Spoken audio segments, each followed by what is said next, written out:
Okay, we are a few minutes after. I'm going to go ahead and get us started. Good evening and welcome to the 15th Annual Dinner and Dialogue sponsored by the Dallas Association of Young Lawyers and the New Roundtable. For those that don't know me, my name is Hisham Mosri and I'm an employment lawyer at Jackson Lewis in Dallas, where I'm happy to help businesses solve important problems and find solutions for issues with their employees. I also have the opportunity to work on cool projects, like tonight, by serving as a co-chair for the Lawyers Promoting Diversity Committee for the Dallas Association of Young Lawyers and as a Dallas director for the Texas Young Lawyers Association. For those of you that know me, know that I'm passionate about diversity, equality, and inclusion initiatives, and I'm proud to help the Dallas Association of Young Lawyers promote their passion for those initiatives through dinner and dialogue and our other projects, like 1L Bootcamp, the Diversity Movie Night, the Forum for Aspiring Law Students, and the Diverse Attorney Pipeline Program. For those unfamiliar with the Dallas Association of Young Lawyers, we're the premier young lawyer association in the country, and we're celebrating our 100-year anniversary this year. Our mission is to improve the lives of our members and serve the Dallas community through public service projects. We're always looking for new members and encourage our current members to get involved. If you're not already involved in the Dallas Association of Young Lawyers, then I hope you'll consider joining our organization. We have 30 committees with 150 events per year, including the Lawyers Promoting Diversity Committee and events like Dinner and Dialogue. The Dallas Association of Young Lawyers has made it a point to increase diversity in its membership and its committees. For example, we're one of the few bar organizations that includes our diverse sister bars on its board of directors with a vote and partners with them on events to increase diversity in our leadership. The Dallas Association of Young Lawyers commitment is further reflected in projects like Dinner and Dialogue in its 15th year. The program started out with a Texas Young Lawyer Association grant to 3 co-chairs, namely Judge Tanya Parker, Patsy Young-McCall, and Amy Davis. Each of them are tied in their own right, and they're each an advocate, an ally, and a sponsor for the diversity in the profession. We thank them for starting this event 15 years ago, and we're proud to continue it on today. I'm also excited to organize this event with New Roundtable. And on behalf of that organization, we have their president-elect, Courtney Perez, with us tonight.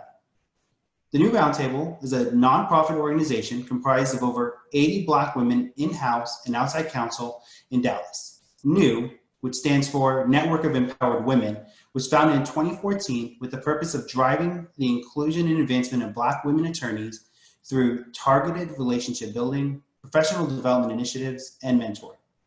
And I'm elated that you all are joining us tonight, because every one of you is here that's going to help us make a difference.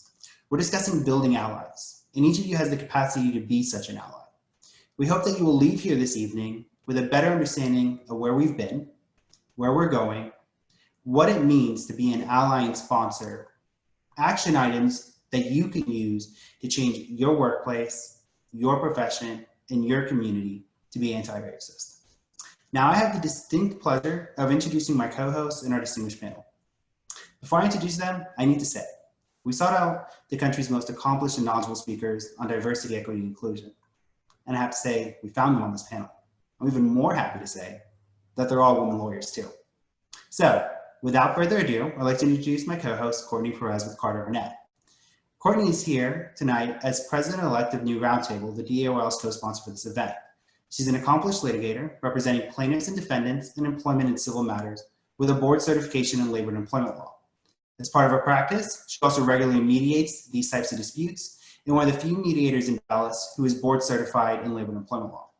And I met Courtney last year when she was chair of the Texas Young Lawyers Association, and she is one of the most compassionate people I've ever met. In her spare time, when she has any, she raises 3 beautiful children alongside her husband. Our first panelist is Cherie Wheeler-Crosby. She's Vice President of Corporate Social Responsibility at Mr. Cooper. She's a big deal. She's primarily responsible for diversity and inclusion strategies and integration of the company's entire 7,700 employees. Prior to joining Mr. Cooper, Cherie practiced employment law and throughout her career has been involved in numerous volunteer activities, held various leadership positions, received several awards and recognition for her commitment to the community. Next, we have Professor Ranjana Natarajan with the University of Texas in Austin. Professor Natarajan has directed the Civil Rights Clinic at UT since 2013, where she, with the help of her students, represents low-income clients in a variety of civil rights matters, including police misconduct, jail treatment, mistreatment, debtor's prison, and discrimination. Prior to teaching, Professor Natarajan worked as an attorney with the ACLU of Southern California, and she even now serves as president of the Texas ACLU. You will often find her in the news discussing police misconduct, civil rights litigation, and how she can push the needle forward. We also have Lauren Black. Lauren is the Dallas County District Attorney's Office Administrative Chief for the Misdemeanor Division, where she supervises 36 prosecutors, 12 legal assistants, and 2 investigators. That's a lot of folks. The Misdemeanor Division is comprised of new attorneys in the office, and so Lauren is one of the first people that they meet. Lauren's primary responsibility is to recruit and retain legal talent for those positions and train those new prosecutors on best practices in criminal prosecution. As an administrative chief, Lauren works with the executive team on the creation, implementation of the policies for the office. She's also responsible for taking high-profile cases to trial. She currently serves as a faculty advisor and training committee member for the Texas District and County Attorneys Association, where she trains and mentors new Texas prosecutors and helps develop training curriculum for prosecutors statewide. Like me, Lauren also grew up in Dallas-Fort Worth area and still resides here. Next, I'm introducing Bendita Malakia. She is the Global Diversity and Inclusion Lead at Hogan Lovells, a firm that's known to have made great strides in the diversity, equity, and inclusion space. And it should not surprise anyone that Bendita is leading those initiatives. In her role, Bendita leads Hogan Lovells' global diversity, equity, and inclusion, belonging, and well-being efforts with the aim of ensuring that diverse professionals can thrive. Her primary remit is to create and implement the firm's D&I strategy for the benefit of the firm's clients, its diverse professionals, and its culture.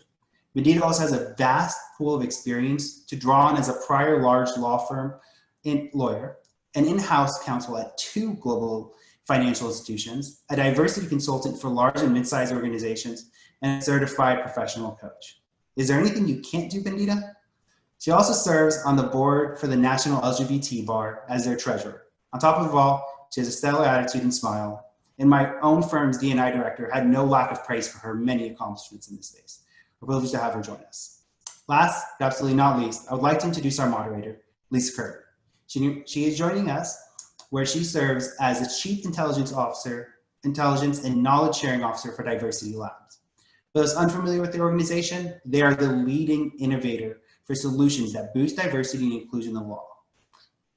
Lisa herself is one of the co-founders of the famous Mansfield Rule, which you'll hear more about tonight. Prior to joining Diversity Labs, she was a practicing attorney, talent management professional, and law firm consultant. She also understands firm life, having litigated at 2 large firms. She's a passionate advocate for diversity, equity, and inclusion, and we're excited to have her join us this evening. Each of these panelists has done much for our community, and I know they'll do more. Please welcome our panelists, and I will pass the microphone to Lisa Kirby to begin our moderation.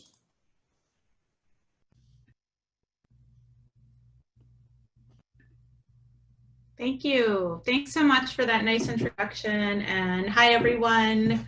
Welcome. Thanks for joining us. And so thrilled to have the honor of being here with such a distinguished panel.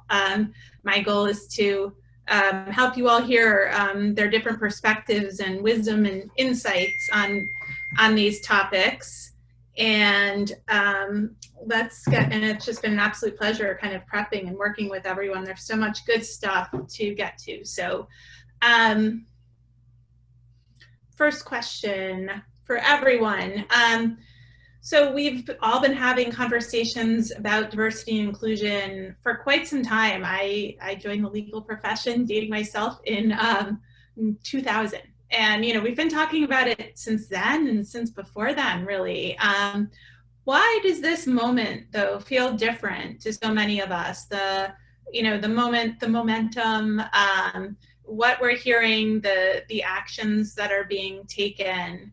I think, you know, and first in that we have, there's this strand of a business case for diversity that there's been so much research done, and the case has been well established that diverse teams perform better, and that companies with better diversity, with greater diversity, have higher revenues and are stronger institutions. I think we all know that, but it's also, you know, there's been this desire to want to sort of prove the business case. Vandita, I was wondering if you could comment on kind of today where you think things stand vis-a-vis this business case for diversity. Sure. Thank you, Lisa. And thank you to everyone for joining us. And in particular, thank you to Courtney and the New Roundtable, my fellow stellar sisters of Black women lawyers in Texas, as well as DAYL. I'm very grateful to be among such a distinguished panel. I think this moment feels different for people because this is really the first time that the business case for diversity and the moral case for diversity have converged. While, as you noted, Lisa, the business case for diversity has been established as an intellectual matter for quite some time, diversity is different from a lot of other areas that we look at with respect to the development of organizational life. And that not only do you have to articulate a business case to drive people forward, people also have to align their intellect and their desire, as well as the knowledge to know and understand what to do in order to push things forward. And I think the very compelling and shocking moment, not new to many racial and ethnic minorities and other diverse people, of the George Floyd murder really catalyzed people to the point where the business case and the moral case have converged in a way that people not only understand what are that diversity needs to be dealt in a similar way as any other key initiative in legal organizations, and that it needs metrics, it needs specific goals, it needs money and resources and a real definitive plan in order to get there, but also to have the individual component of desire to be able to achieve it has been incredibly useful. And so I think we're at a moment where amidst the pandemic, where so many people don't feel control over their lives, and we watched a man lose his life, and there were other people in particular who stood by, some of whom were people of color, and stood by and watched it happen as bystanders. I think people are feeling compelled to step in and to act and to move the needle forward. And I think right now is the key moment for all of us to be having these conversations in stark detail so that we can start moving beyond why is diversity important and stop just looking at the numbers and actually start implementing real action. Very well said, Vandita, thank you. There's so much in there, but I love your phrasing of the sort of convergence of the business case and the moral case, and how our country, I think, seems to have, as well as the legal community, seems to have kind of collectively all come to that moment together, and have had such great momentum. Seems like on this little outline here, I have been asked to talk about the next topic, so I know I'm the moderator, but I'll also just kind of jump in to share that what we've seen at Diversity Lab is that increasingly, I would say over the last few years, but and what I've just seen in the news and what is happening is that the legal profession is ready to try to work to move the needle just beyond simply doing the sort of check the box unconscious bias training, or the kind of check the box this and that, bringing in a speaker, doing a mentorship program, all the things you kind of have to have that have almost become a pay to play kind of thing, that have not resulted in actual change or progress within large law firms. Maybe to a slightly greater extent, legal departments have diversified a little bit. So I see that on the one hand, a lot of legal departments we work with are interested in really stepping it up, not just in encouraging their outside counsel to be more diverse and track and document their diversity data, but also turning the mirror inward and really focusing on their own diversity. So I think that there's been much more interest in solutions. I think what part of the moment that we're all experiencing, it's hard when you're in something to take a step back and really observe and analyze it, but it seems like to me in this evolving kind of current situation that there's a real more of a sense of urgency around solutions and making actual change, and not being satisfied with sidelining or sort of doing a little bit to kind of make everyone feel better and there's more of an all-in embrace of doing the real work that's necessary. There's a lot more self-education happening. There's a lot more, so this has been, this whole moment has been very eye-opening, I think, for a lot of white lawyers and white Americans, especially in terms of being committed to allyship and wanting to learn more about how that looks. Yes, it's been a long time coming, but I do feel that a lot of the energy is there for this. And I'm seeing some specifics with that, which we can talk about later. I don't want to dominate too much too early, but I'll just throw that out there for now. Ranjana, I would like to ask if you would like to talk a little bit about the energy of the country that we have to make change right now. How do you see that things are different than they have been even in the recent past? So thank you all for inviting me. I'm really excited to be on this panel with very distinguished experts. I want to say two things about this moment that I think are really important. One is a recognition, again, of the pervasiveness of racism and racial inequity across all industries, across all facets of our society. That's a good thing. It's a good thing to keep having that reckoning. And I think what's great about this moment is that there are so many people pressing this movement forward that there's another recognition that has come with it, which is that anti-racism is an active enterprise. Anti-racism is not about passivity. And in fact, it is ahistorical to think that we can pass a set of laws and be done with it. And so the laws that we started passing in the 1960s were just a beginning. And so they were a platform on which to build a foundation. And sometimes what we've done is ignored that foundation or let it chip away. And so I think people are recognizing now that anti-racism has to be vigilant, it has to be active, and if it's pervasive, maybe some of the judgment washes away.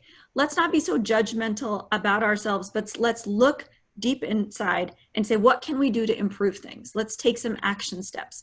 And I think that's really good too, because it's not sort of a paralyzing moment, it's a moment of taking action.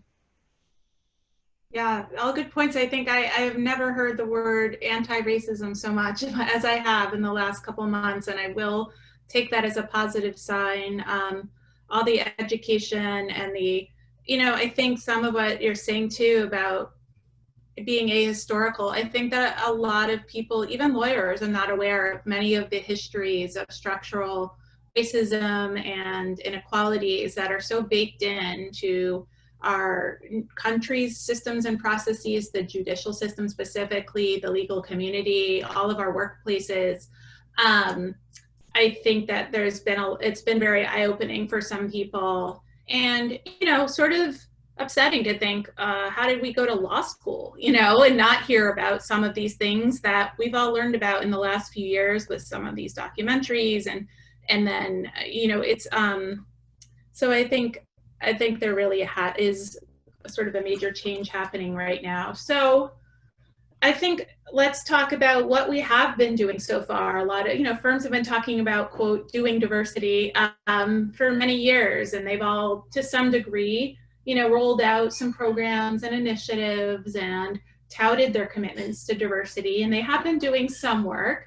We still have yet to see a real meaningful progress or change. So the numbers aren't changing very much in the law firm level, but law firms have been taking some measures. So back to Bandita, if you could share the law firm perspective on current, to date D&I efforts and what's happening and what is working.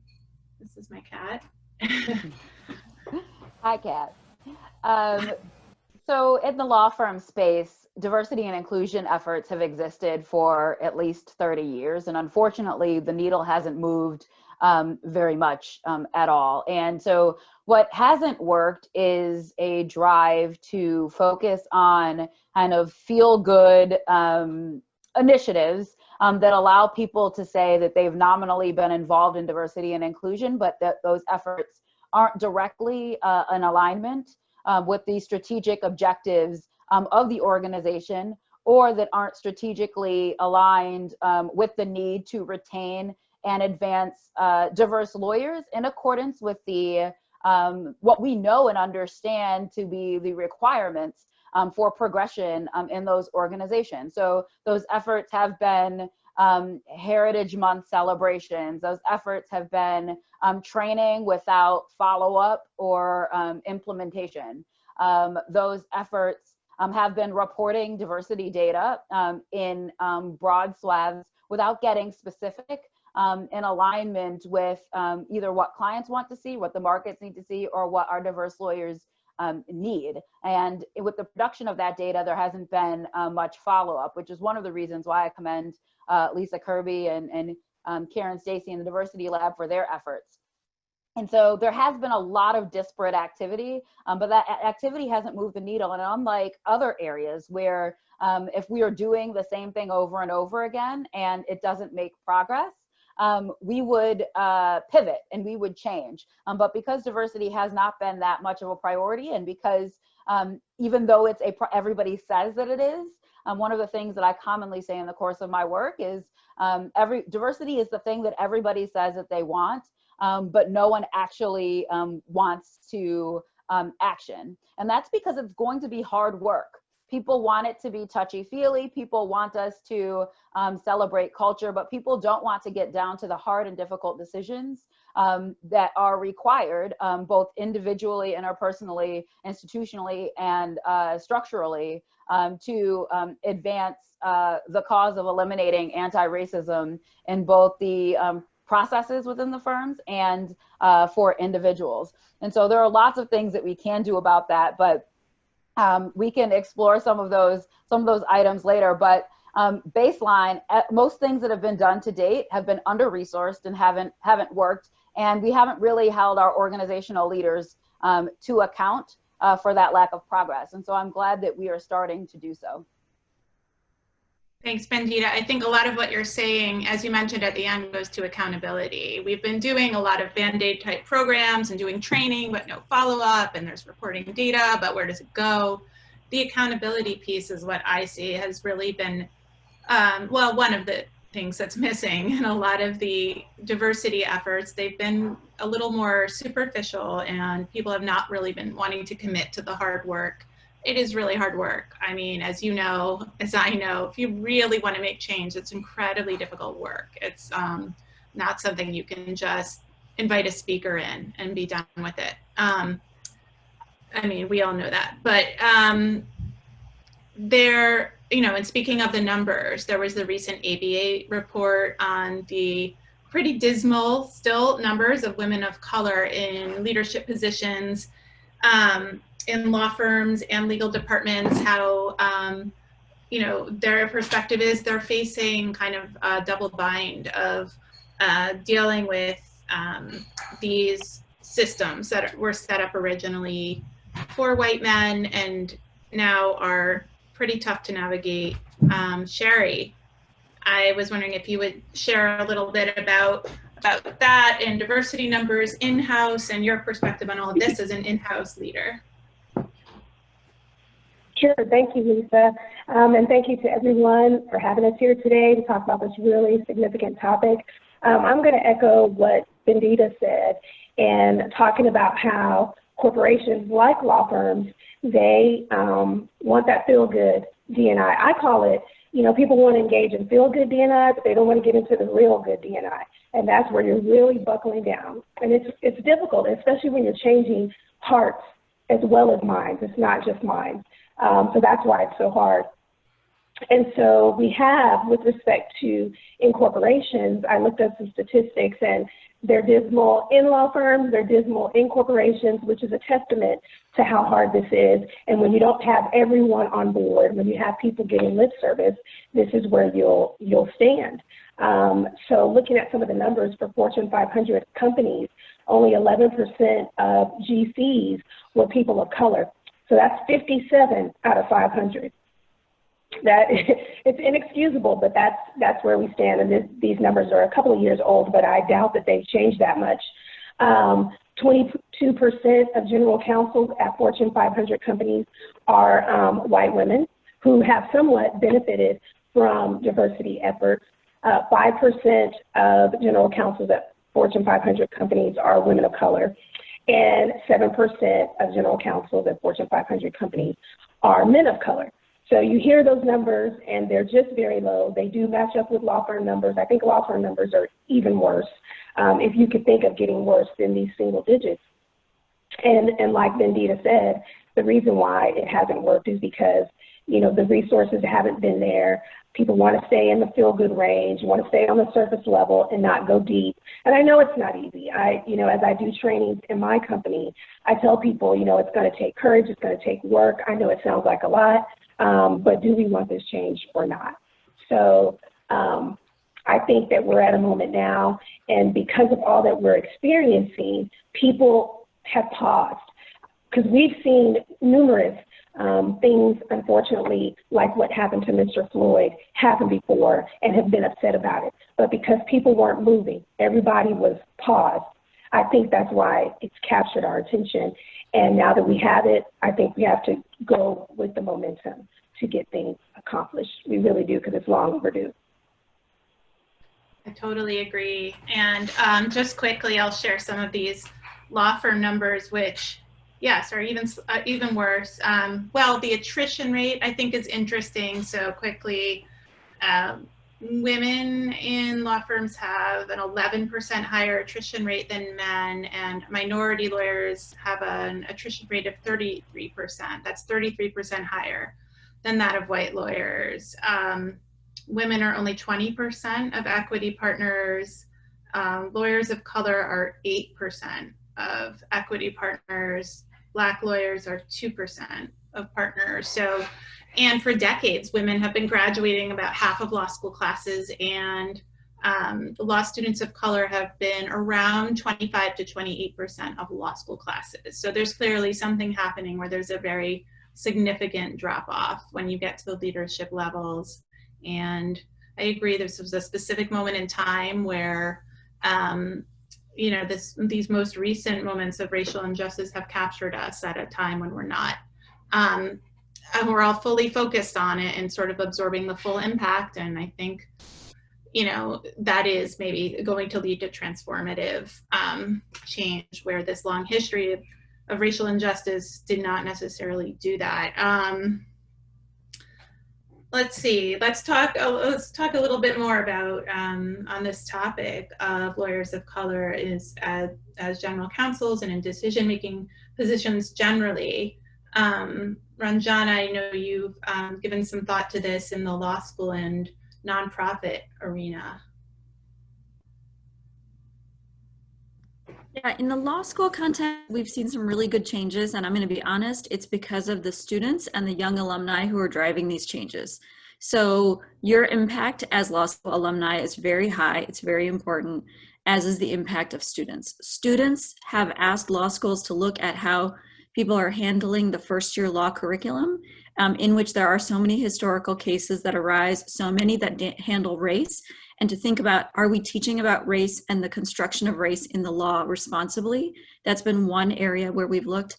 Another has been diversity and representation in law school faculty. The numbers are not that different amongst law school faculty from the numbers that you guys just read about, you know, in-house counsel as well as law firms.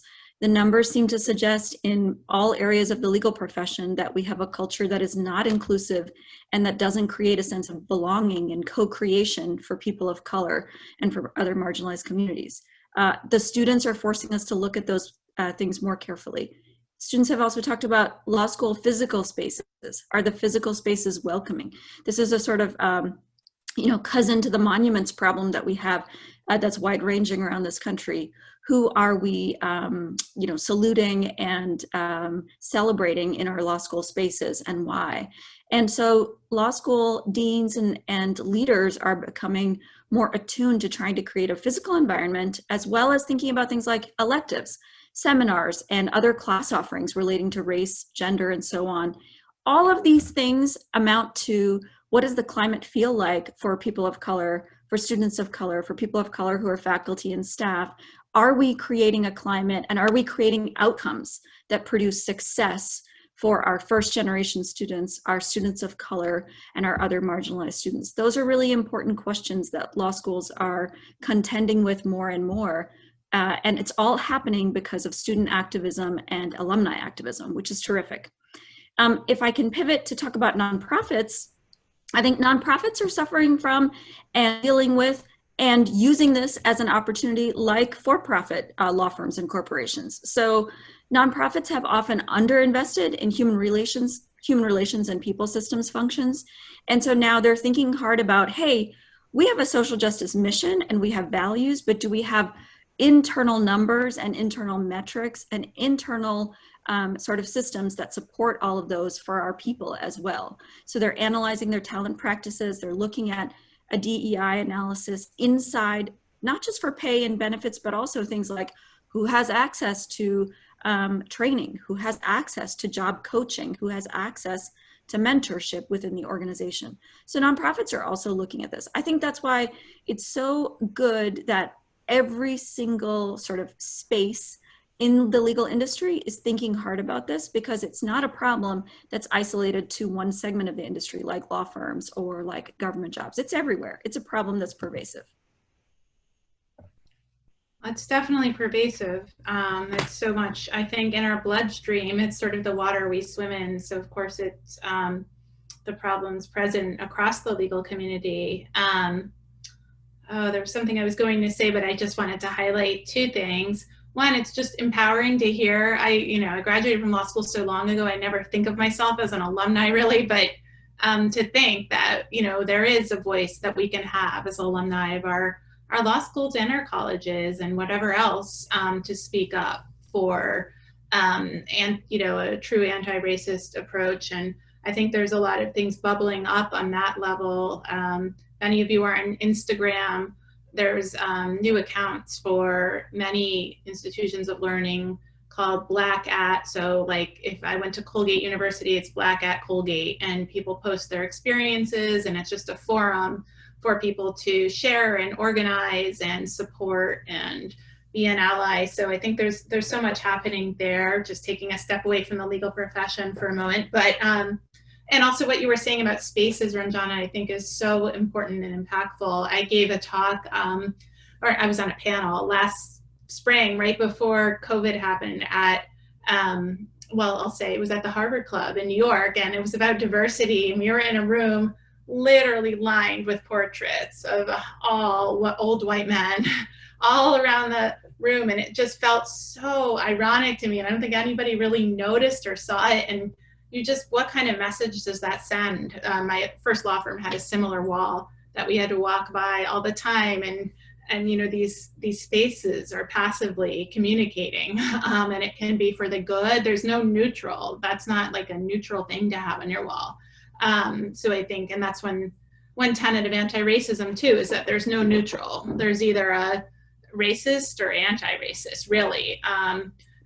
So it kind of goes with that principle as well. And one more thing that you mentioned was access to training and job coaching. So I think access to opportunities is such a critical area to focus on for lawyers as they're coming up. I mentioned, and we've been talking about the drop off and the statistics, and I think a lot of that is due to the assignments, the relationships, the informal give and take that some people have access to, the inside scoop that some people have, and some people just don't seem to get.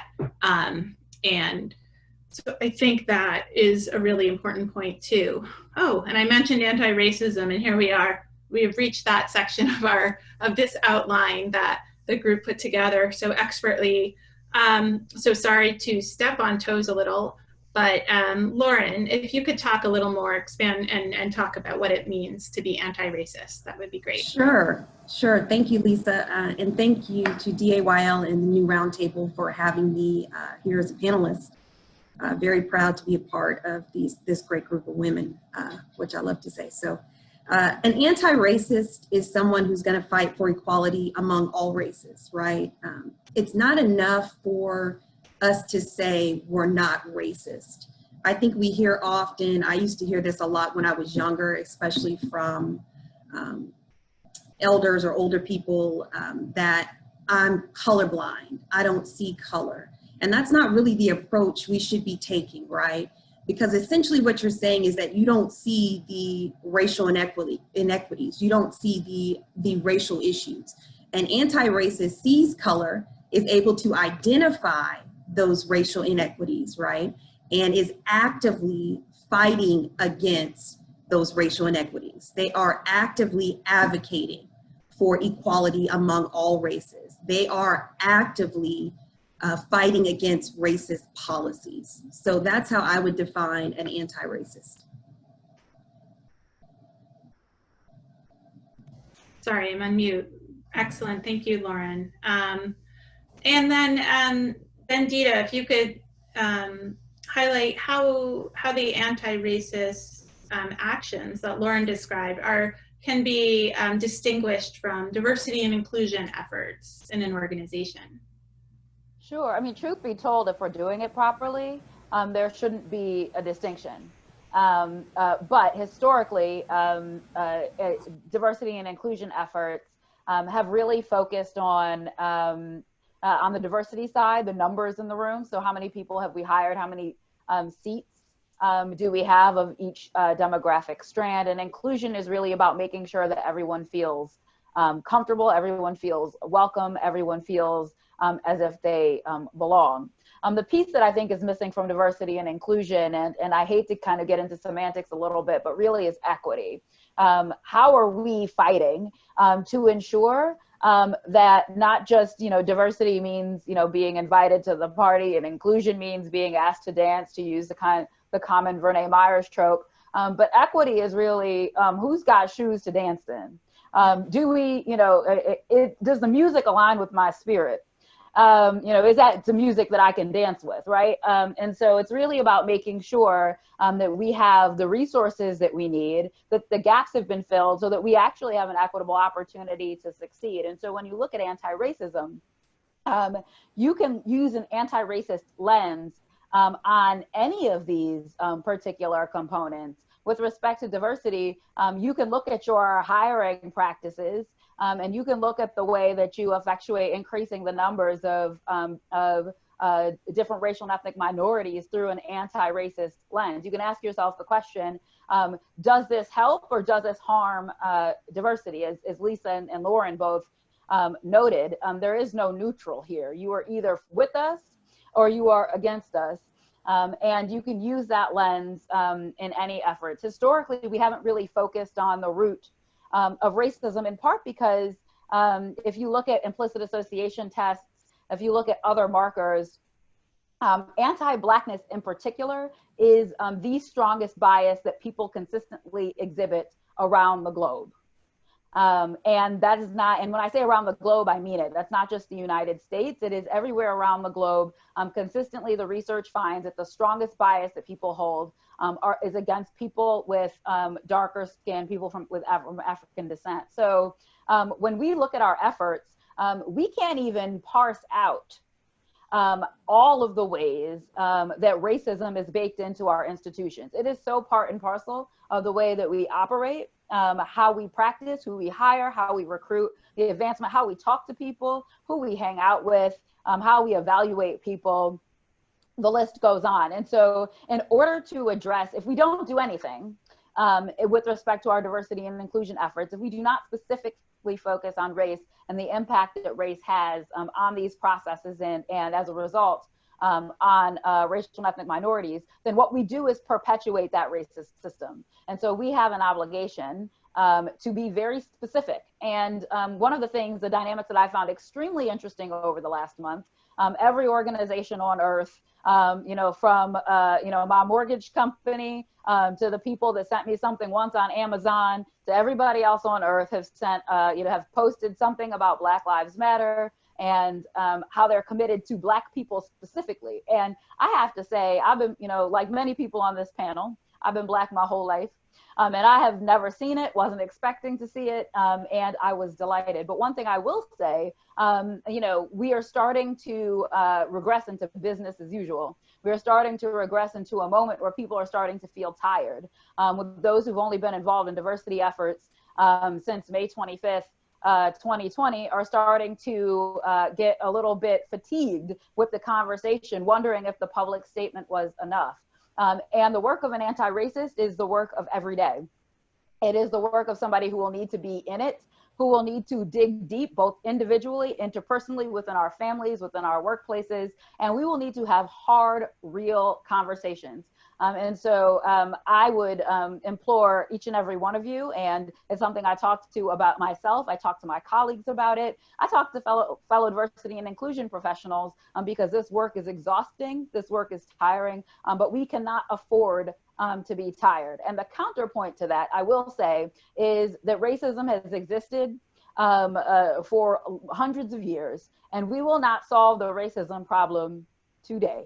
And so please do not wear out Sherry, myself, other people who are involved in diversity and inclusion work with the hopes that we are going to have every conversation that needs to be had today, and that tomorrow, all of a sudden, our Black partner percentages in large law firms are going to go from 2% to 15% just because you recognize that there was a problem starting a month ago. And so we've got a lot of work to do, but we need to be fortified for this anti-racism work. Everybody needs to be in it, and it is an active endeavor. Really well said, Vandita. I agree with all of that. And yes, so much good stuff in that. But yes, it took hundreds of years to get to where we are. It's going to take a while to untangle it all, create some sort of new reality. And the idea of equity, I think, is so important. I love your addition to Bernays' famous saying. That's actually great. Sort of taking an even bigger step back. Michelle Silverthorne, who's a diversity speaker, some of you might know, had a great take on that too. It's similar. I'm probably not going to be able to describe it well because it's based on a drawing that many of you, it's like a cartoon a lot of you might have seen, where it's sort of like there's an uninclusive thing where three boys are trying to see into a ballpark, and they're on equal level stools, step stools. And then the answer sort of next panel says inclusion, because they each have a different height stool according to their height. So like the shortest kid gets on a taller, and Michelle says, well, okay, that's inclusion. What about equity? Why are they not in the ballpark? Why can't they get into the ballpark? Why can't we like think about that? Why are they standing outside trying to see, from over a fence? So similar to what you were saying. And I thought also just sometimes these analogies are so helpful as we think about these concepts that can be really complicated for some people. And so we've talked about anti-racism and a little bit about inclusion efforts. How does bias show up in our profession? We've touched on it here and there, but Sherry, in law firms and companies, tell us a little more about specifically how we see bias in the legal profession. Well, first of all, I just want to say I'm fortified by the stand by Vandita. I was like, go to church. I'm sorry, y'all. I can't just sit here still. I want to start snapping because she's taking us to church. But how does bias show up? I think it shows up every single day. Some of us may not think about it every single day. Some of us have the privilege not to think about it every single day, but every day, all the time, every action that attorneys in companies or attorneys in law firms are taking, a lot of things are just infused with bias. I will say that along the employment spectrum, from the time that you are sourcing candidates to the time that you are hiring them, to keeping them in the company, to the time that they are going to leave, whether it's voluntarily or involuntarily, that's how all those different touch points, bias can and does show up. An example in which one that's very easy to understand is the similarity bias, the like me bias that comes in whenever you're hiring someone. And there's a lot of efforts out there to strip that away, and I think there needs to be even more efforts. There's technology efforts trying to strip that away. There's systemic efforts that people are putting in place in their organizations, panels and blind resumes and all those things. But it's going to take even more of that effort. But if you think about it, that's just one piece. That's just that beginning piece, the hiring piece. So then you have, once they're in, are they getting the assignments that they should get, the stretch assignments that help them grow, that help them progress along their career? There's bias in there. I think, everyone probably on this call is aware of the opportunities, the times whenever bias can show up. So it shows up the same in corporations as it does in law firms. But when you're dealing with all those different types of biases. I think what people really need to do is to start to educate themselves on what those are, because we're all biased. Bendita referenced the implicit association test, and it has all these different levels of bias that you can take a test on to see where you stand. I took one on race. I didn't like the answer, but to Bendita's point, it said that I was biased towards white people. And I was like, well, wait, I'm Black. I don't want to be. But that was the case. And so even I have to make interventions. I have to be aware, and then I have to make interventions to make sure. So it's pervasive, and we all have to work each and every day by educating ourselves and working on it, stopping and interrupting that bias. It's everywhere. And it sounds like hard work, because it is. And, people are like, oh my gosh, this is a lot. I don't know if I want to do that. But we can't afford not to get in there and work, because then we'll keep having things happen that are horrific, like we've seen here recently. Thank you. Also, really well said. So glad this is being recorded. I feel like I need to watch it again, so when I can really listen and take it all in. Just so many good things. Love that you use the word interventions, because that takes me to just skipping ahead a little bit to make sure we have enough time to get all this in and answer some questions too. How do we address bias in the industry? At Diversity Lab, we like to do what we call interrupters and interventions. They're behavioral based and not just training, because we found that training on its own, as we've touched on a few times, isn't getting the job done, because even though people might intellectually understand something, behavior is in a totally different part of the brain, basically, and you need to address it through behavioral solutions to get around the bias that unfortunately we do all have. Bendita, again, I'd love for you to talk a little bit about recommendations for addressing bias. Sure. And then after that, Lauren. Okay. Go ahead. One of the things that has occurred to me since the George Floyd murder is, especially during the month after that, where myself, other diversity professionals like Sherry, and probably every other Black person on earth was called to have conversations about race in their workplace. If they were lucky, unfortunately lucky, others heard silence. But one thing that the major takeaway for me inside and outside of my organization is most people have been talking to Black people, talking at Black people their whole lives, but they haven't been talking to Black people or talking with Black people. Because the number of people who came to me and said, well, how do I express myself, to the Black people on my team? How do I do X, Y, and Z? And so what that tells me is that we do need some additional education. You can't act unless you know and understand what it is that you need to do. Unfortunately, bias hasn't traditionally been effective, training hasn't traditionally been effective, but that's also in part because we don't do anything to ensure that it's implementable, and we don't provide people specific actions to take and allow people to practice acting as bias interrupters. And so I do think bias interrupters are a great way to both practice and entrench the learning, meaning having individuals who are designated in specific meetings who know and understand what bias sounds like, and making sure that that person isn't the auditor or the man, and that they rotate. So different people have responsibility for making sure that the space is maintained. If you are going to have bias training, one of the reasons why unconscious bias, in addition to not having kind of an implementation mechanism, one of the reasons why it hasn't been effective is because the way we talk about unconscious bias, we characterize it always as attitudes that we have that we don't know we have, and that are always unintentional, and that everyone has them. And a lot of times we go there full stop. We do not put the responsibility on people there are lots of things that I know I have. There are lots of behaviors.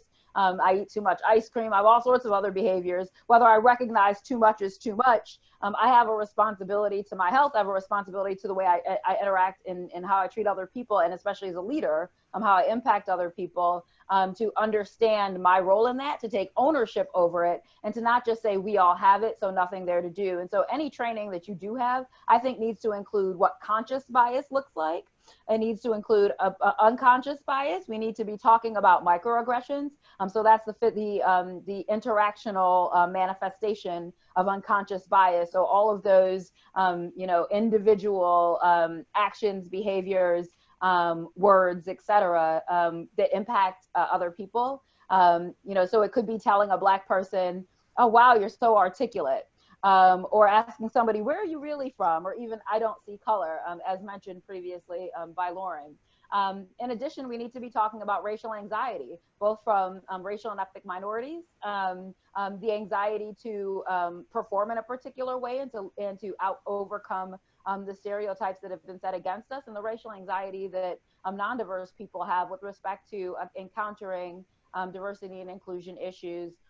Lastly, we do need to be talking about stereotype threat, and that's the psychological phenomenon of fulfilling the exact stereotypes we're trying to overcome because of that racial anxiety. And so I think that there have been some components missing in the training that are key to allowing us to fully understand how all of this manifests, and then put that together with some action, and we can really get somewhere. But there are lots of ways to interrupt bias. A couple of years ago, MCCA, Minority Corporate Counsel Association, others have produced reports indicating ways to interrupt bias, both individually and in systems. I suggest you go read that report. The executive summary is 52 pages. So even if you just start with the executive summary, you will have gotten somewhere. But there are lots of ways. If anybody else wants to talk about this further, I'd love to give others the opportunity to talk, so I'll stop there. Thanks. And agreed that maybe bias training could be tweaked a little. Research shows that perspective taking and goal setting are the two best types of bias training, and that actually end in results in terms of behavioral change. But I think some level of education is necessary. Even what everyone's hearing tonight, what all these great panelists are telling us, their insights, it's an important education process to recognize these types of biases, but they have to be paired with a behavioral intervention as well. Lauren, any thoughts on this, especially we had talked about in the prep, what's a good response to those people who still may not get it and argue that promoting or any sort of anti-racist or diversity and inclusion efforts are somehow discriminatory against members of the majority? What would you say to that, and any other thoughts on interrupting bias in the profession? Okay, yeah. Well, first I'll talk a little bit about implicit bias. I think I can spend probably our whole time on this panel talking about implicit bias in the criminal justice system, and that's why you've seen such a great push for criminal justice reform, and you've seen for push for activists to help in that effort, because the truth is that minority communities have been over-policed in this country. They have received inequitable sentences when compared to their white counterparts, and that's just the data, that's the truth. And when you're looking at implicit bias in my profession, it's important that you have the training and make sure that you address those biases. And as Benita was just saying, that it's not enough to say, hey, these are just unconscious things, because implicit biases are your stereotypes, right, that affect your decisions and your attitudes about someone. So I too, grew up, was told as the more successful I became, how articulate I was, or I was asked, are you Black? And those questions are implicit biases, right? And you wonder, well, why is it that someone received, this Black 17-year-old boy with no criminal history received a harsher sentence from the jury or the judge compared to this white 17-year-old boy? It's implicit biases. Stereotypes from my community are that Black people are aggressive. Black people are dangerous. Black people are lazy, right? Those are negative stereotypes. And so it's important for us to address those implicit biases. We train on that. TDCAA, that was mentioned before, we train new prosecutors on implicit biases. And I think it's always important that you address those things and that people are actively aware of it, because especially in prosecution, we have a lot of discretion. I mean, we make decisions on bail. We make decisions on accepting or rejecting cases. We make plea recommendations. What is a plea recommendation made on? The facts of the case and whether or not you feel the person is a danger to the community. Who is making that decision whether that person is a danger? It's that person's view of what they what they think that person is going to be like and how the community perceives that person. So it's important that those biases are addressed in the criminal justice system, for sure. And it's important that you have diverse people working in DA offices and that you have a team approach, because, you know, if you have all of the same people sitting around talking, all white men or all Black women for that matter, it's going to be harder for people to call out each other's biases. So that's what I'd say about bias. And then to your latter question, Lisa, about you said about the question or the argument about these different practices and how they can be discriminatory against non-minorities. What's a good response to that? I think a good response to that is a good old-fashioned history lesson, right? People need to realize about the history in America and how Blacks were excluded from opportunities for education, right? We could not go to universities. We could not go to graduate schools. You think about Sweat case, right? In UT, he applied to go to University of Texas at Austin. This is back in the 1950s. In the Supreme Court, he applied and went all the way up to the Supreme Court. They tried to bring up a law school, a Black law school for him. They told him to go to the Black law school. That Black law school did not have the opportunities that UT had. It did not have the resources. It did not have the faculty. It did not have the prestige, right? And the court said, no, he's gonna go to UT, right? He needs that opportunity to be able to go to UT. And that was before affirmative action. That was in 1950. But I think back to even not really understanding when I was in high school, the 10% rule. Y'all remember the 10% rule, where if you graduated in the top 10% of your class, didn't matter what high school you went to, you could be accepted to a public university, right? Texas A&M or UT. That was put in place to help with these issues, to bridge the gap, the lack of education, right? That's a form of affirmative action. And I think we need to understand that sometimes it's all great to have well-intended folks that say that they mean well, but sometimes you have to force inclusion. And the way that you force inclusion, we all know, is by the law, right? People are gonna follow the law. So I think that, you know, affirmative action is needed. If affirmative action wasn't needed, then you wouldn't see the inequities that we have in healthcare, in education, in wealth, right? Black people don't have even generational wealth.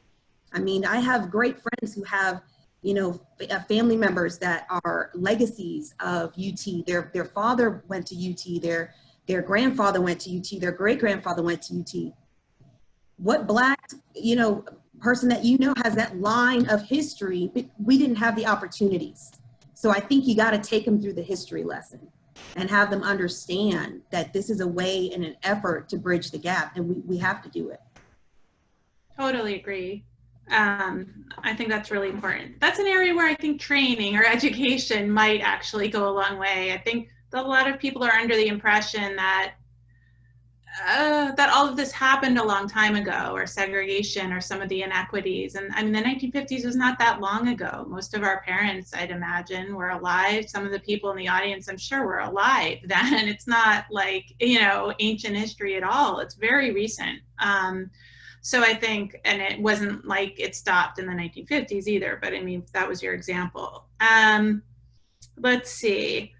I think we should probably, just to keep rolling here, Ranjana, that was all really helpful, thank you. But now, individual strategies and institutional strategies for being anti-racist. I feel, to me, allyship is a way to sort of knit together institutional efforts to, you know, diversify and create a more inclusive culture with individual one-on-one real-time interactions as they happen.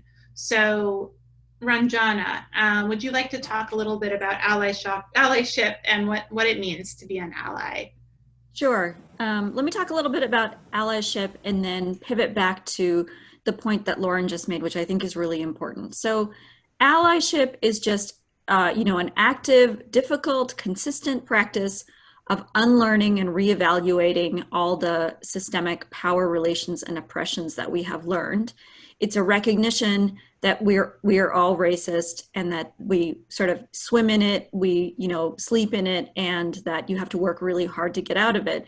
But allyship is some specific practices. It's listening, it's respecting other people's lived experiences, it's providing unconditional solidarity, and it's not taking as much space. So it's standing with, but not in front of. It's not assuming that your opinion is necessary. And it's providing the forms of support that you're asked for, not the ones that you're comfortable with or the ones that you think are helpful. And it involves things like apologizing, fixing things, and working on yourself. So allyship is really important at the interpersonal level. It's also really important at the movement level. Now I want to pivot back to what Lauren was just talking about, which was so important, which is I think someone had asked on the Q&A, how are we sort of defining racism and anti-racism? So I think we all know that racism is sort of those ideas and practices that suggest that one so-called racial group, which is this construct we've made up, but it is our lived reality, is inferior or superior to another group, right? And so then we deduce, okay, so anti-racism starts from the idea that people are all equals and we are all equal in value, and that there's nothing right or wrong about different racial groups. So there's nothing right about being white, there's nothing wrong with being brown or black. And in order to then say, how do we get from those ideas to policies, then you have to do, I think, what Lauren was talking about, which is anti-racism is about anti-racist policies that lead to racial equality. So you take the ideas and you put them into policy. How can you do it? You can't do it through colorblindness. You can't do it by pretending that the inequities that exist don't exist. You have to affirmatively fix those inequities. So I think a lot of people are with us when we talk about anti-racism, and then there's some nervousness around affirmative action, but what Lauren's point was really critical. You can't have anti-racist policies and outcomes unless you're using affirmative policies to get there. So that's really critical. And I think that's the next step that we'll be hearing about in public dialogue. We've obviously had so much retrenchment and going backward over the last 4 decades. That's sort of, typically true in lots of societies. When there's movement forward, like we had in the civil rights movement in the 1960s, then there's retrenchment. And it's time to keep forging and pushing ahead individually, institutionally. I just want to end with one last thing about this, which is you were asking about kind of allyship also in practice. So in practice, what it means is all of the action steps we've been talking about at our institutions, which is doing climate surveys, thinking about what the outcomes are. So at law schools, for example, we're looking at what's the bar passage rate? What's the rate of people obtaining their first jobs within 6 months of graduation? What's the rate of people getting clerkships, people being on law review? All of the opportunities that exist within the organization are really important to examine to see, are they equally open to everyone? Are they accessible to everyone? And the answer is, no, they're not. And so then you have to do the hard work of going, how do we fix it? How do we get the results that we're seeking? And we can't get hung up on like, do I really have to take these steps to get there? Yeah, you're gonna have to take some pretty uncomfortable steps, and steps that we've been trained to think are not neutral to get there. Great. Thank you, Ranjana. All so important and really helpful, I think, and just a really great perspective on all of it. I do think also allyship, I think for a lot of people, sort of a preliminary step, just to add to the great definitions and explanation, is that you need to be aware of in situations where you have power or privilege. And I think that sort of might seem obvious, but to some people it's not. Everybody, is on a different stage of their anti-racism journey or their allyship journey. So I think some of it is just educating yourself about your own privilege wherever you might have that, so that you understand where it might be easier for you to act or speak up or advocate than for someone else who might be underrepresented or marginalized in that context. So I just wanted to add that thought. let's see, let's go to Bandita, a little more on allyship, some specific tangible actions, building on what Ranjana has said, that allyship, that allies can take or focus on. Ranjana has done a fabulous job of talking about the way you analyze institutions. And that's really the most important part, being the, looking at how do these structures work? How do our processes, programs, policies, all of that, how does that work? And how does that actually impact people? And then taking a very deliberate and incisive approach to looking at it. So I'll focus on individuals. As Lisa noted, the first and best thing you can do is have an anti-racism journey. If you haven't started, read something. There's plenty of books, so don't ask me, but Google exists, and many people who have thought a lot more about this than I do, and I think about this a lot, have compiled great lists of resources for you to start reading and educating yourself. The same way that you start any topic that you don't know about, which usually starts with a Google search, you can start this here. And so try not to burden your fellow people of color with the task of educating you. The other items are really, it's really thinking about what does it take to be successful in my organization, large, medium, or small. So, give people credit in meetings. If you see that a Black person or another person of color or a woman has said something, and you recognize that no one is speaking up affirmatively for that idea, and you think that idea is a good idea, then validate that idea publicly. Don't come to me after the meeting is over. That's a pet peeve. I don't want to hear that you thought I was brilliant. And the comfort of no one, seeing you actually go out on a limb for me. Say, Bandita, I thought that was a brilliant idea. And this is why. Or I just want to reiterate that Ranjana said that a few minutes ago. I'm actually saying the person's name because studies show that we don't actually hear what diverse people say. We are programmed as part of one of our biases to not validate diverse people as people who have rightful contributions. And so actually articulating that, saying what the name is and repeating the idea can be incredibly useful as a small micro action that you can take to be an ally.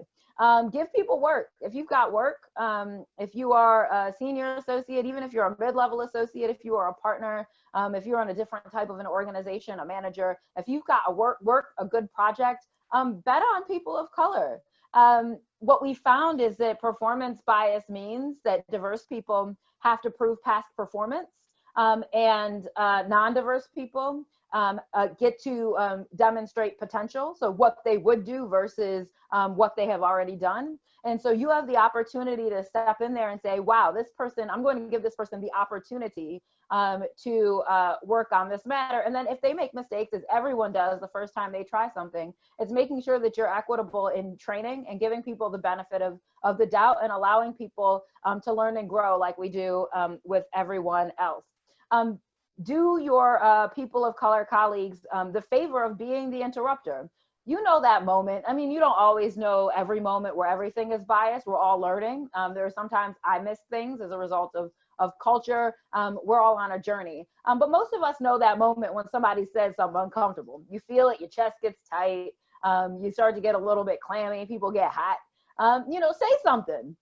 Even if it's, your attempt to try to make a joke, we don't always get it right. We fail. And just expect that you will fail, but it's worthy work. And if you are a true ally, you will put yourself on the line for that minor discomfort of being the person that disrupts white solidarity by saying that, wow, I don't think that's what that doesn't align with the values we have here. Or I'm not sure that that's what you actually meant to say. Or wow, that probably really hurt X, Y, or Z's feelings. Mentoring and sponsorship are great allyship tools.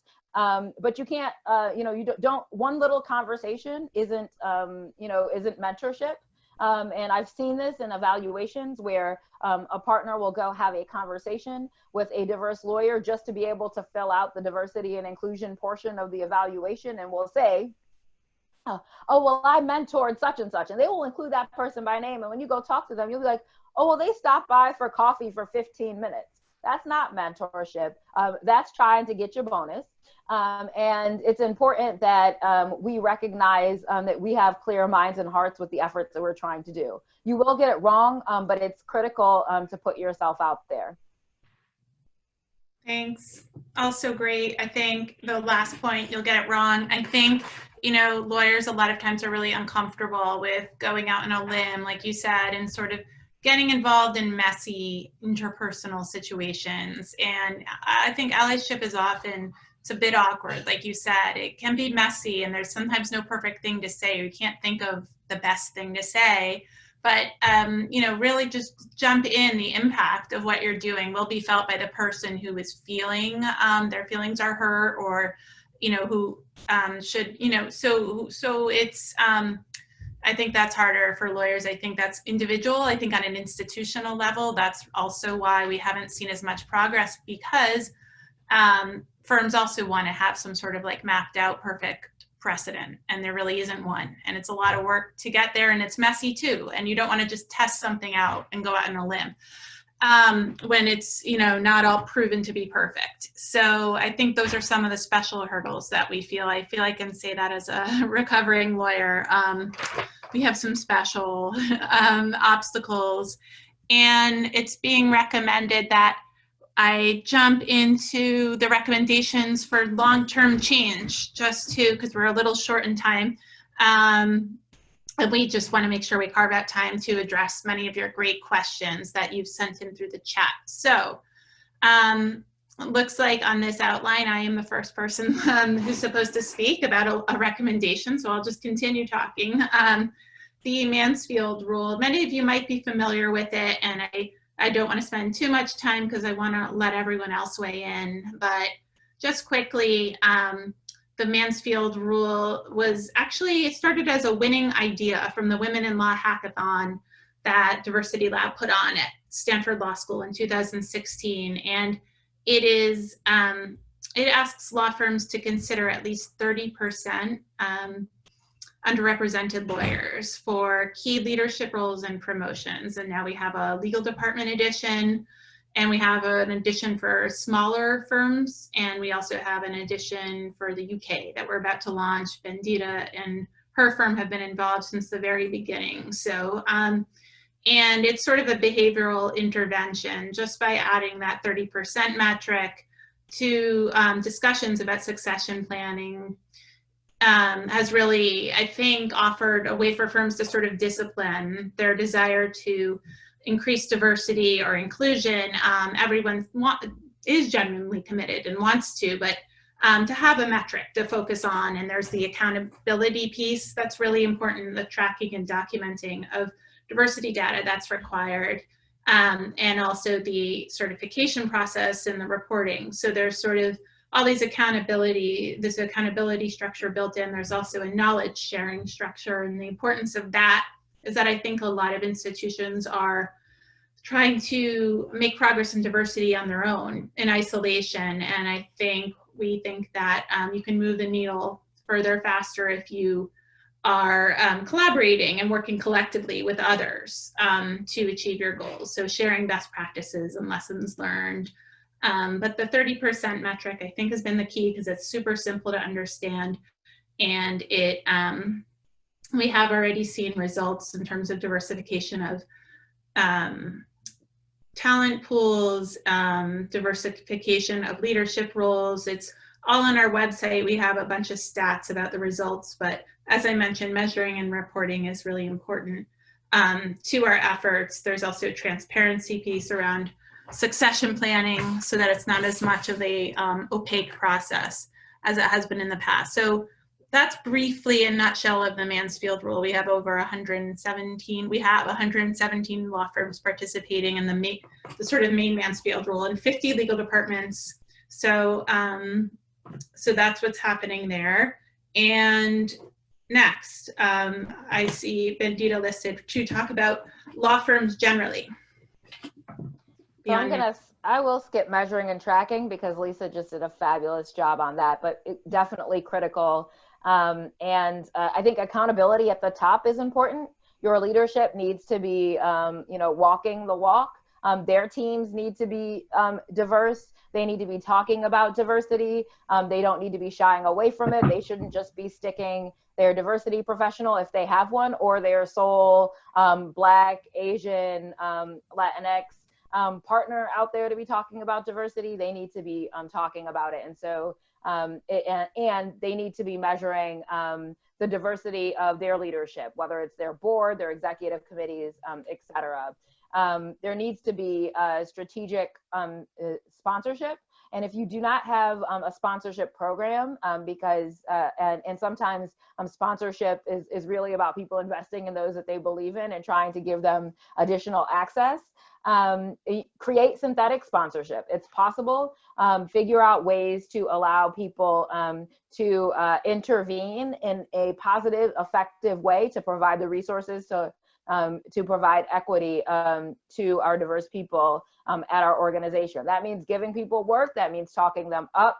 That means ensuring that we're raising their profile. That means giving them access to clients. Diversity and inclusion also needs to be linked to compensation. What gets measured gets done, and we know how things are valued at our organizations, especially law firms. It's the billable hour. So you need to be giving credit for diversity and inclusion activity, either via hours or bonuses or other pay structures. People know what's important by what they get paid for or what they get hour credit for. And so it's just important that we honor diversity and inclusion in the same way, and we don't levy that diversity tax of handling all the recruiting, all the diversity work, all of the mentoring and other activities on diverse lawyers. And so those are just, and lastly, bias interrupters. But we talked about that before. There are lots of other things that can be done, but those are a good start. Excellent. And Sherry, if you would tell us your recommendations for in-house legal departments looking to interrupt bias and make long-term change.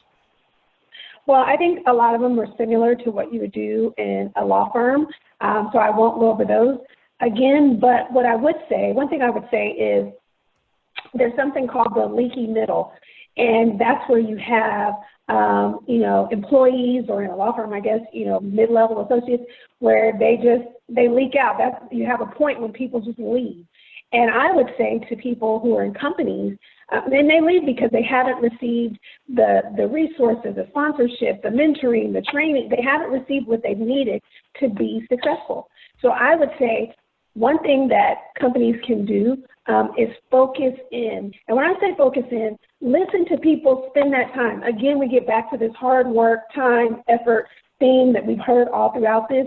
But if we really want this change, then that's what it's going to take. And it's not just your diversity professional at your company or your law firm. It's everybody. We talk about that all the time, that every single person is responsible for working on diversity and inclusion. That's in a law firm, that's in a company. And I'll tell people that until my face is blue, like I'm not the only person. I cannot make this organization more diverse, more equitable, more inclusive if there's 8,000 people in one of me. There's no way. It's not going to happen. So I would say that each person, when you're ready on your journey, take that piece. If you're in a level of leadership that you can reach down, that you can spend that time, find out what that attorney wants to do, where they want to go, how they want to get there, even if it's not at your organization, and help them get there. And you'll be, even if they don't stay there, they're going to know that you took that time, you took that effort, you took those steps to make sure that they could achieve their goals. Focus in, that's the advice I would give, focus in on that middle and put in that time and that effort to make sure that they can be successful, whether it's in your organization or outside, because even if they leave, we know people leaving law firms, they go to in-house positions and they'll remember you. I remember lawyers whenever I practiced who treated me well, who took time, who went out and had coffee with me, who do things for me to this day. And I'm telling you, without a doubt, I'm looking for an opportunity to repay them beyond just a thank you. I'm looking for it. I'm just waiting for it. I'm like, what can I do? When can I, and you don't have to pay them back, but that's how I feel. I appreciate that they took that time, that they made that effort. And so I'm looking for it. So you doing that, it will, I believe, yield the same result. Agreed. What's a different version of the business case, kind of? Thank you. And Ranjana, how about in law schools and the nonprofit world? I think nonprofits think of themselves as exceptional to their own detriment sometimes. They suffer from some of the same issues that for-profit businesses do. And so there's got to be similarly an ongoing commitment to equity, diversion, inclusion, and belonging work. So that means, you know, looking at the data, even if you have 6 people on staff, you still have to look at your data about pay, benefits, hiring, promotion, outreach, all of the same things that happen in a business. And I think that nonprofits sometimes think we are a shoestring budget. And so we don't have the money that large corporations do to invest in third-party consultants to help us with this stuff. And I think that's a real problem. The money is there, you can find it, and you must use it for this work. It's like saying, well, I don't have a tax attorney and I don't have an accountant. I'm just going to try to do it all myself for a business. Sometimes it can work, but we also know that sometimes that can produce problems. These are investments that must be made. And so I think a lot of nonprofits are realizing that EDI work is continuous work. It's generational. It's going to have to be committed to for the long run. And it takes money and resources to get it done. And we don't know how to do it simply because we exist in a social justice space. So even if you're working on workers' rights, that does not mean that you know how to treat your workers well. There are professionals who can help you with that. So I think that's really the big takeaway for nonprofits. And a lot of nonprofits are dedicating more and more resources to getting it right. Great points. You could also say that even though lawyers are committed to fairness and justice, that doesn't mean that in their organizations that's the case, you know, so it's kind of same idea. And Lauren, how about in DAs, prosecutors, judges, the judicial system, and where do you see the opportunities there?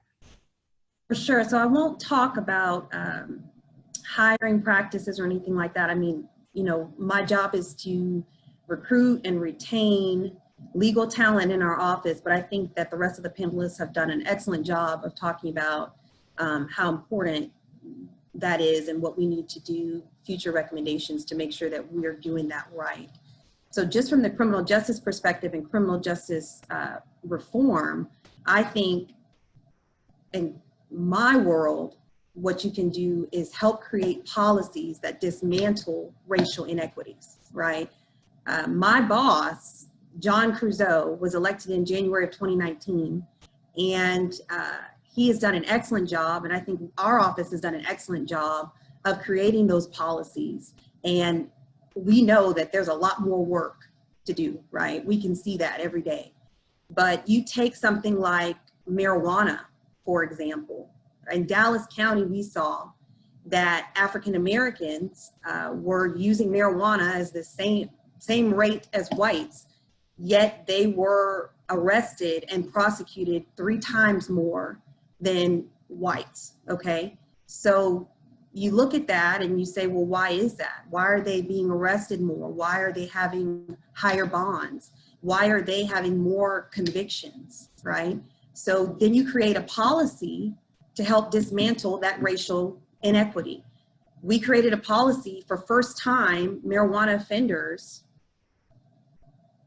Your case is not accepted in the office. So you could get arrested, but we reject your case, right? That's equal among all parts, everybody. Doesn't matter if you're white, you're black, you're Asian.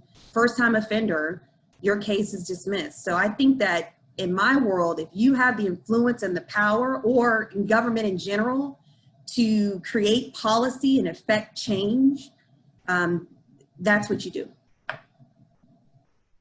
Great points. Really great. And that's sort of also that's using data and research to come up with a plan. I mean, you laid it out so well with the statistics. I mean, there's something wrong with that and you fixed it, you know, and that's exactly what you should do. So I think that is really great. Let's see. Now, sorry, I was so engrossed in what you were saying. I haven't looked at my notes. So what are some best practices or innovative ideas for increasing diversity in hiring without resorting to a strict sort of a metric this says quota, but I'll say metric. I don't think quotas are necessarily legal. So and this looks like I have my name next to it. So there's a lot of ideas, I think, for increasing, diversifying your pipeline. I think if you really want to, like everyone, echoing what everyone's been saying about all of the different solutions and recommendations and approaches, it's something that you have to really commit to. So it's not press a button or check a box or just post your jobs with this, Minority Bar Association and, your diversity in hiring will magically increase. There's a lot more to it. You have to kind of take a step back, look at your full recruiting structure end to end and see where you can make improvements. It's all of it. It's the wording of your job posting. This is a fascinating thing to research. If you're into words and writing, there are words which a lot of lawyers are, that resonate more with women or men or just people in general. There are words that are sort of just general turnoffs. There are also words that like rock star, not that that's in a lot of legal job postings, but words like competitive, things like that resonate more with men, tend to attract men and deter women. And then there are words, on the other side too. And that's a whole thing. You can look into those job postings. There's where you're recruiting from. So if you're talking about entry level, what schools are you looking at? A lot of law firms now, I think, are starting to look more at historically Black colleges and universities for recruiting purposes. But, that's been a newer phenomenon for some law firms. For others, they have a long history of it. There's not just posting with minority bar associations, but reaching out and establishing long-term relationships with them, of sort of having mutual events and developing a truly meaningful relationship of trust and sort of back and forth and showing a deep commitment rather than just, hey, can I post this, here's an email, just send it around, please.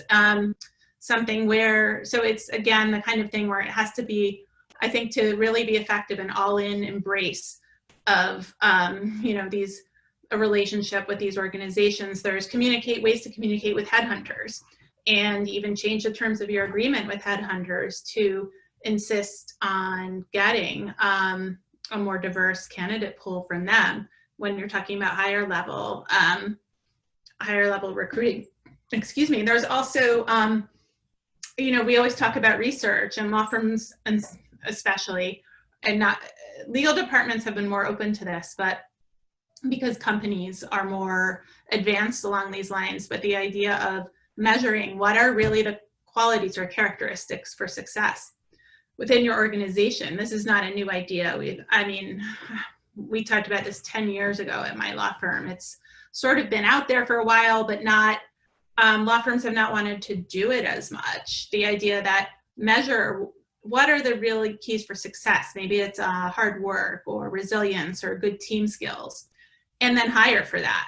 And there's a way to do it that's supported by research and science. A lot of companies do it already.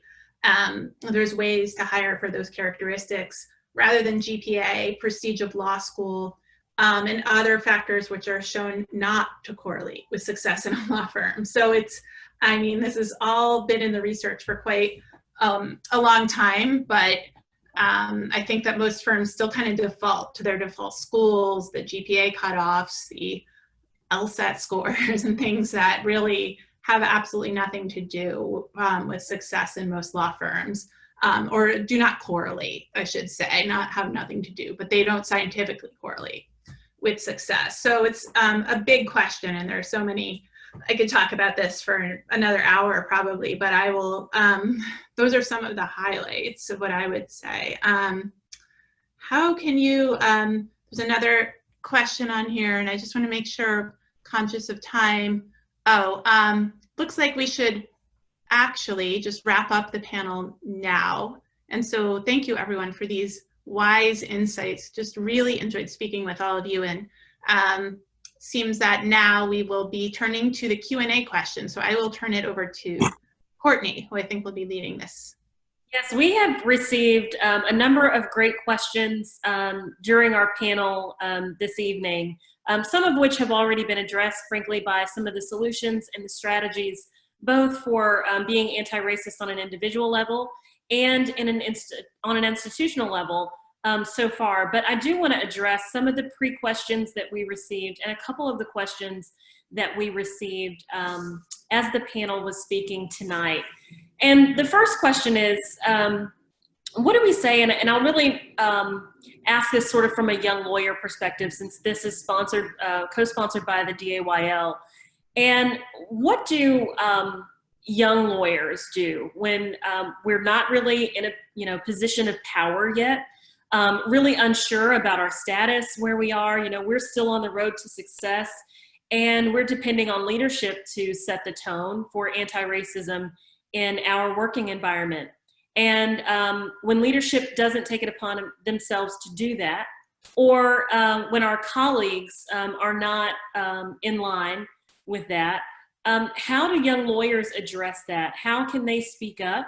And what strategies would you guys advise for young lawyers who want to be anti-racist and who are perhaps a little further along in their journey than some of their more senior folks who, frankly, are in more positions of power than they are? So I'll start with Bindita, and then I'd like to go to Cherie on those questions. That's a hard one. And I don't think that there's not a one size fits all answer to it. And so I apologize. But first and foremost, you need to understand a little bit about the environment that you're in.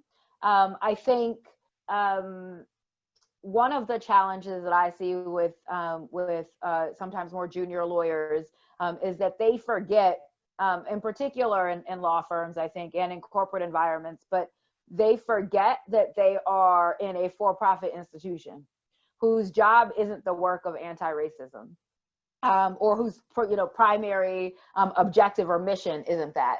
And so you have to be very thoughtful about how you're going to present an argument, and two, whether or not you have standing to do so.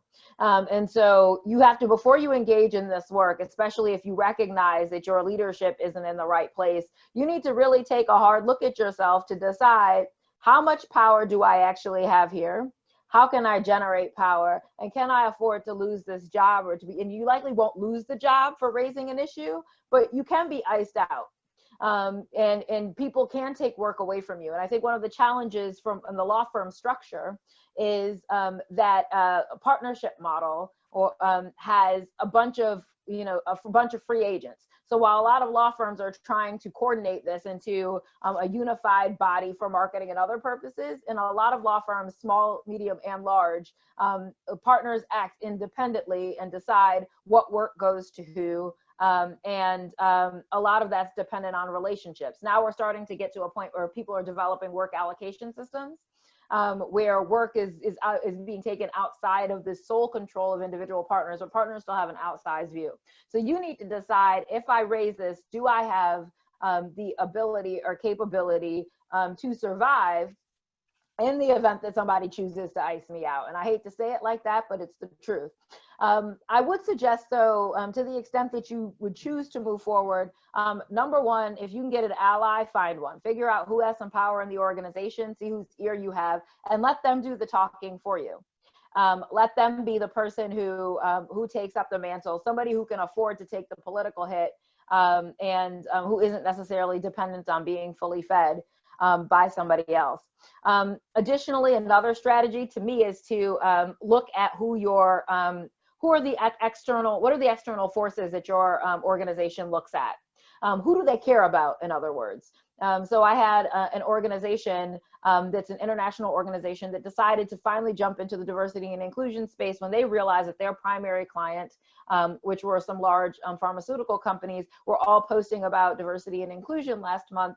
And they were starting to be looked at sideways because they hadn't yet gotten in the game.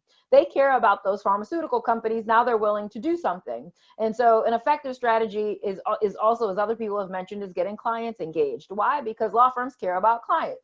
People care about money. And so figuring out what are the levers that people care about. And, you know, I wish with all of my heart that people said, you know, Bandita, I just value you because you're Black and I want you to be here and be included. But it's just, I mean, it's just not about to be true for everybody. And so with that in mind, we have to align our interests with the interests, like any advocacy, with the interests of the individuals who are trying to influence. And so that might be clients, that might be money, and you have to try to influence them in a way that they like to receive data. Some people are the bleeding hearts and they want to hear about the stories of the poor Black kids that will never become partner. Other people are those who need to see the data. They don't care about any hard fought story. They care about what does the data say? What do our competitors say? How will we look in the market? And what business am I about to lose if I don't show up and do something about diversity and inclusion? And so all that's to say, you need to be intentional, you need to be strategic, and you need to understand how far can you go both personally and professionally in your advocacy. And for some people, you have a little bit more choice and can go further. For me, when I was a junior lawyer, I went further than I probably should have, and probably further than my pockets should have allowed. But that was a personal choice, and I was just lucky because I've seen how it plays out for other people.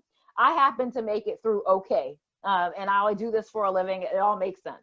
But it very easily could have turned out in a different way. And so I would just implore you not to roll back on any of the, you know, the fight everyday statements that I've been making thus far, because I believe in all of that. But caring about you as an individual human being that may need a paycheck, like I used to need a paycheck, you really do need to think about what the balance is and what the levers are.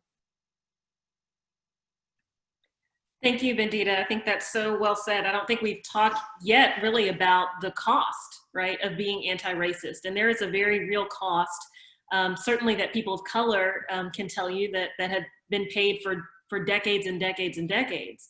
But there's also a cost to being an ally. And I'm glad that we find ourselves in a moment where more people are willing to bear that cost. It may cost you some friendships. It may cost you some some isolation, at least initially. But I want to encourage everybody to keep moving forward on that journey as well. I think the costs are worth it when we stand on our principles and we stand for what's right. And we are living now at a time where more people, like I said, are willing to bear those costs with us, and that's encouraging. So Cherie, anything to add to what Bandita said on that point? I tell you what, I don't like going after Bandita. She has so many good answers. She's saying all I would say. But I would agree with her. I was one of those young lawyers that probably went too far. And what I should have done was, like Bandita said, found allies. I think if you can't find an ally internally and you just got this burning desire to say something, find somebody on the outside first. Before and do that check with them to have them help guide you through this, because it's right, when you're a younger attorney, you do need that paycheck. You are building up your brand, you're building up your reputation, so you don't want to harm it prematurely. I think I may have harmed mine, but that's all right. I came out okay. So find an external ally, and also too, if it's too crazy, if you're like, look, this doesn't match with my values, there's no way I can stay here feeling the way I do, wanting to be anti-racist, and this organization is just way off on something else, then you might have to start thinking about an exit strategy. And, that's just, don't tell anybody that, but start thinking about it, start using your network, because if it doesn't align with your values and it's creating all of this stress each and every day, we already have enough stress. Being lawyers, whatever else we're doing. So don't layer on this additional stress. Maybe find somewhere else that does align with your values a little better. That's what I would ask. Great. So I'm going to introduce now a topic that is now in national news. Our State Bar of Texas President, Larry McDougall, has been in the hot seat, to say the least, about some comments that he made publicly on Facebook about the Black Lives Matter movement, and there has been other discussion, frankly, by some other state bar leaders on both sides of that debate, for lack of a better word. And it raises a real question here about the role of bar associations in driving diversity and inclusion, and particularly in being anti-racist. So I want to ask this question, and I'll start with you, Ranjana, but I want to ask this question in two parts. One, what role do you see leaders of bar associations playing in this moment? And then what should bar associations be focused on in terms of their diversity and inclusion efforts and driving anti-racism in the profession? So I'll start with you, Ranjana, and then we'll let anyone who wants to weigh in on this topic weigh in. I think that bar associations have been very important in the history of the industry, especially for people who are at very small law offices or even doing solo practitioner work. It's really important to have, a set of colleagues with whom you can compare ideas and think about your portion of the legal industry. So I think that associations have tremendous value for people who are lawyers. In fact, that's a place where allyship, I think, is really important and can produce some results. That being said, I think the leadership in those bar associations has to be accountable to all the membership. And I think that members are getting more and more active and energized about making sure that the membership is diverse and that the membership reflects the views and the diversity of opinions within the leadership reflects the membership. So I can't say enough about how important I think those are spaces for activism and for education. So bar associations can also do a lot in terms of putting on programming about creating real equity in the profession, and then even thinking about, and how do we create greater equity and access for the people whom we serve? Because as you know, 85% of people who are low income do not have access to lawyers. So we have an enormous justice gap problem in this country, and we have lots of lawyers, but not necessarily addressing the problems of the neediest people. So I think that there's a lot that associations can do looking inward as well as looking outward. Would anyone else like to weigh in and add on that point? We did have that question come up actually in the pre-questions that we received as well. This idea that bar associations certainly have a role in driving diversity, inclusion, and anti-racism, and some specific things that bar associations may need to be doing differently than we have done in the past to move the needle in the right direction. Lauren, any thoughts on that? And it doesn't necessarily have to be just bar associations, but for example, the New Roundtable, we're not an official organization, an official bar association, but we are an organization comprised of 80 lawyers, including Cherie and Bindita on this panel, so we certainly have an interest in that. Lauren, what's your perspective? Lauren, you're muted. Can you hear me? We can hear you. That happens at least once. We were waiting for it. Courtney, tell me again the question. My perspectives on bar associations holding people accountable, such as Larry. Your perspective on bar leaders and their role in driving anti-racism in the profession, as well as just bar associations and even just lawyer organizations in general. It doesn't necessarily have to be bar associations, but our role as organizations in making sure that we're moving the needle. Oh, I think that that's a profound responsibility, because we have to be reflective of the community, right? And the legal community. And it's not just white people or black people or Asian people. I mean, we're all in it together. So I think that if you are not showing that you are inclusive, and if you're not showing that you are accepting, and that you're not just bringing somebody to the table, right? You're saying the New Roundtable, you're not bringing somebody to the table, you are actually understanding and open to their views and accepting of their views and what they have to say. I think if you're not promoting that, then that's a big issue. And I don't know, I think that's why you see people leave law firms or leave organizations, because they can't retain those individuals because they haven't set it up for that individual to be comfortable and feel comfortable in their culture and feel comfortable expressing their ideas. So I think it's extremely important that we take on that responsibility. And I think bar leaders have to take on the responsibility. When you are a president of an association or a president of an organization, you have to be reflective of everybody, right? And you want to show that you are representative of everyone and you support everyone. You can't just have one person's interests.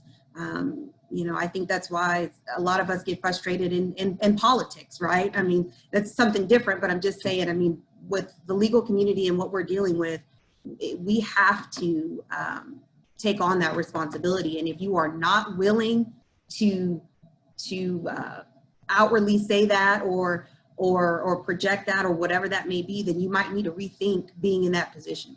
That's my thoughts on it. Indeed. Vandita, you are in DC now, but used to be a Dallas lawyer. So I know you know how active DAYL is, the DBA, and many other sister bars and other organizations we have that are lawyer focused in Dallas. Any thoughts that you've seen since leaving Dallas and that you may want to contribute in light of this recent controversy that's really placed at the center? What's our role as a bar association? And do we have a role to play in this moment in history? Absolutely. I don't see how we could come to any other conclusion but that we do have a role to play, not just bar associations, but organizations like the New Roundtable. As Courtney mentioned, I am in DC, and there's a group. Once I left Dallas, I was keen to try to figure out who are going to be my compatriots in DC when I returned. And so there's a group called Women of Color in the Law that serves a similar function. But really, the goal is that we need to elevate and use our voices where we're best positioned, right? And so I think one of the challenges is that we all assume that all of us should have the same role or the same voice. I would not necessarily agree with that. I think we need to figure out what is our role and what are we best positioned to say, and what do we have credibility to do. And I think that there are people who have more credibility and more responsibility, like the state bar associations, other formalized bar associations, than they undertake. And I think a lot of these informal organizations play an outsized role in making sure that they are speaking on equity. And so while I wouldn't suggest that these informal or less formalized within the state organizations play a lesser role, I think other people have to speak up. Lawyers solve hard problems on a daily basis. We advise clients to get out of incredible amounts of trouble. We deal with intersecting information. We deal with conflicting laws and administrative rules. We deal with murky facts. We deal with gaps in information. We deal with novel problems and issues of first impression. And to believe that we would shy away from a problem like diversity and inclusion, to me, shows a lack of fortitude. It shows a lack of desire and connected humanity. And really, it shows that there's not as much interest in resolving the racial equity or other equity problems as we say we have. And so using the same strategies, tools, intellect, money, resources, connections, and power that we use to resolve problems for our clients, and frankly, for our children when they get in trouble, for our friends when they end up in these murky situations, for the businesses that we advise. We need to use all of those tools and resources wherever we can. And so I'm not suggesting a one-size-fits-all approach, but I am suggesting that to the extent that you feel that you have enough power to have an installation gala, enough power to be meeting with the governor and to be forwarding prominent politicians and other speakers with introductory remarks, that you can weigh in on important legislation, and you can appear with our state governing bodies. You have more authority than you think. And so to step out of the game on diversity and inclusion, a very fundamental problem in our society that lawyers have the capacity to solve, is not only disingenuous to what we all say we value, but it's also cowardice. And it's not being in alignment with the public service values that we claim to have. And so I'm very proud to be a member of the new roundtable in particular, because it's a group that does exactly what it sets out to do through very many means, and that is to promote and provide institutional and individual support for women of color lawyers. When I started my business after leaving my in-house role at Goldman Sachs, the group was very instrumental in making sure that I had the clients that I needed to get off my feet in diversity and inclusion and lawyer and executive coaching. And that is a place where they have the capacity, they have the skills, they have the ability. And even though I hadn't been in the Dallas community very long, they all galvanized it toward that end and effort. And so I would entreat each and every one of you in your spaces, in your roles, in your organizations, and where you are, to do the same. Take an action to help someone become successful, or to help other people who don't necessarily have a voice, or who frankly just could use you. And then, and when you get that support, you have an opportunity and an obligation to pay that forward. Thank you, Vandita. We are getting close to closing time, so I want to thank our panelists. Each and every one of you have brought such rich perspective to this issue. I know that Hisham and I, when we were talking about what we wanted to make sure we covered during this panel, we wanted to make sure that we went beyond the conversation that many of us have seen in CLE after CLE after CLE, and that's just preaching to the choir about the importance of diversity. And so we've come to the table tonight with a very base level understanding that diversity is necessary. It's necessary for all of us, and it is not just a business issue, it is a moral issue. And we have a real opportunity at this moment in time, when we are all thinking about these issues and not distracted by the busyness of our everyday lives, frankly, having been forced to slow down due to the pandemic. We're in a space where we can listen, where we are all open and eager to hear about solutions. And we've discussed many of those solutions tonight. I have been taking notes since we have been here, but I'll give just a quick recap in case you joined us a little bit late.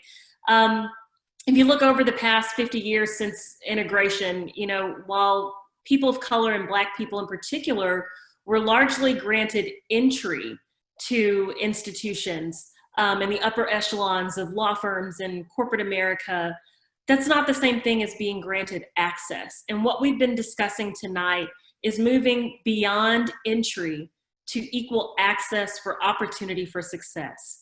And we've talked about different strategies to do that. And I think that that also coincides with being anti-racist. It's about creating more access and acting against the forces that historically have kept us from moving the needle in this direction. And so we've talked about solutions like we all have a voice individually as law school alumni to change the discussion at the law school level, beginning with curriculum and increasing diversity numbers in admission. Rajana, I really thank you for that. That's something that I had not talked about and frankly thought about, and it's a voice I'm not using. So I really appreciate you bringing that individual strategy to the table. We've talked about implicit bias training, and there's been a lot of discussion about that in the last 60 days. But what I appreciate about this panel is we've talked about going beyond recognizing your own bias, which is certainly a baseline, right? But we've talked about what training needs to include. So if you're in a space where your law firm or your company, no matter the size, is talking about the need for implicit bias training, your training needs to be introspective. It needs to include conscious and unconscious bias. It needs to include a discussion about microaggressions. about racial anxiety, both from the minority and the non-diverse perspective, and it needs to include discussion about stereotypes. Finally, it needs to set goals. Those are the types of implicit bias training that we need to be looking for, that we all need to be taking, and we need to be talking about implementing from our companies to our law firms, no matter the size. And I think bar associations should take a strong look at that, both at the local level and the state level as well. The ABA has a great implicit bias training toolkit. The Minority Corporate Counsel Association report that Bendita mentioned, the 52-page executive summary. We will have a link to that in the materials that will be available online after this. We talked about the need for legislative changes. We talked about how we've seen a rollback of affirmative action and a recognition that that's still necessary.